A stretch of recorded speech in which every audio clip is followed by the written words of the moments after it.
ஹாய்ங்க, வணக்கம். இன்றைக்கி simple and டேஸ்ட்டாக ஒரு எண்ணெய் கத்திரிக்காய் குழம்பு தான் செய்ய போகிறோம். சூப்பராக இருக்கும். இந்த மாதிரி ட்ரை பண்ணி பாருங்கள். ரொம்ப சிம்பிளாக இருக்கும். இதுக்கு இந்த மாதிரி சின்ன சின்ன பிஞ்சு கத்திரிக்காயாக வாங்கிக்கலாம்.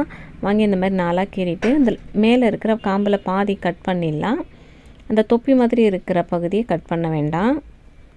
அந்த குச்சி நீட்டாக இருக்கும் இல்லையா, அதை மட்டும் கொஞ்சம் கட் பண்ணிடலாம். இப்போ வானல் வச்சு கொஞ்சமாக எண்ணெய் விட்டுக்கிறேன். எண்ணெய் விட்டு இந்த கத்திரிக்காயை போட்டு நல்லா வதக்கி எடுத்துக்கலாம்.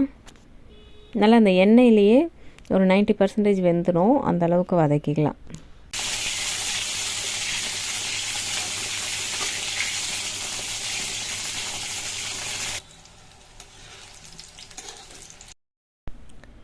பார்த்திங்கன்னா நல்லா வதங்கி வெந்துருச்சு. இப்போ ஒரு பிளேட்டுக்கு மாற்றிடலாம். இப்போ அதே வானல்லையே வெங்காயம், ஒரு துண்டு இஞ்சி, கொஞ்சம் பூண்டு, ஒரு 2-3 தக்காளி எடுத்துருக்கேன். எல்லாத்தையும் போட்டு நல்லா வதக்கிக்கலாம். இஞ்சி நல்லா தோல் சீவிட்டு கட் பண்ணிக்கோங்க. பூண்டையும் நான் உரித்து தான் வச்சுருக்கேன்.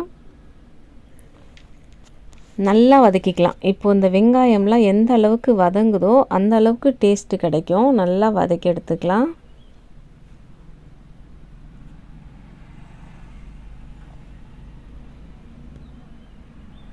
இப்போ தக்காளியும் சேர்த்து நல்லா வதக்கிக்கலாம். ஒரு கைப்பிடி கருவேப்பிலையும் போட்டுக்கிறேன்.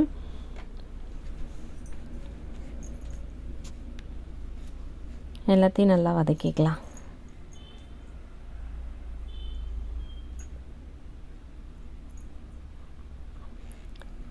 இதில் கொஞ்சம் மிளகு, கொஞ்சம் சீரகம், கொஞ்சம் சோம்பு, ஒரு கைப்பிடி பொடியாக கட் பண்ண தேங்காய் சேர்த்துக்கிறேன்.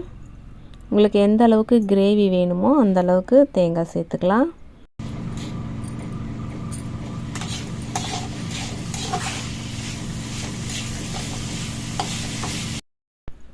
இப்போ எல்லாத்தையும் சேர்த்து நல்லா வதக்கிட்டு ஒரு பிளேட்டுக்கு மாற்றிடலாம். ஆறட்டும்.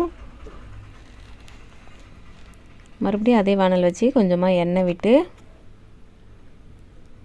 கொஞ்சம் வெந்தயம், கொஞ்சம் கடுகு, பொடியாக கட் பண்ண வெங்காயம், கொஞ்சம் பூண்டு பல் தட்டி வச்சுருக்கேன். அதையும் சேர்த்து நல்லா வதக்கிட்டுக்கலாம்.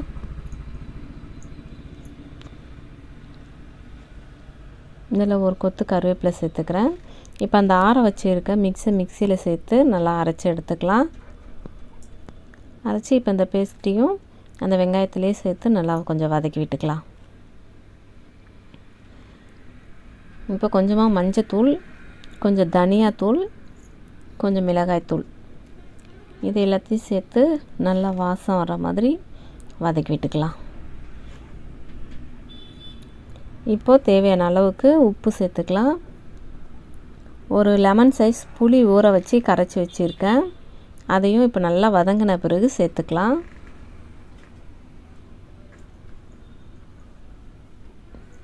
இப்போ உங்களுக்கு கிரேவி எந்த அளவுக்கு தேவையோ அந்த அளவுக்கு தண்ணி சேர்த்துக்கலாம். ரொம்ப தண்ணி சேர்த்துற வேண்டாம். கொஞ்சம் அந்த மிக்ஸி கழுவி கொஞ்சமாக சேர்த்துக்கிறேன்.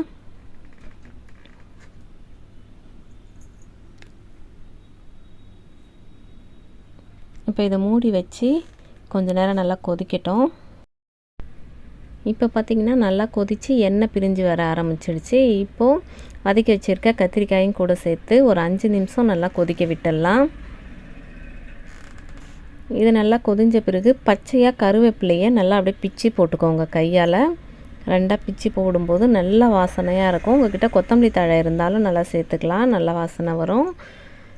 இந்த மாதிரி கிரேவி வச்சு சுட சுட சாதத்தோடு போட்டு சாப்பிட்டு பாருங்கள். சூப்பராக இருக்கும். சப்பாத்தி, இட்லி, தோசைன்னு எல்லாத்துக்குமே சாப்பிட்லாம். ரொம்ப நல்லாயிருக்கும்.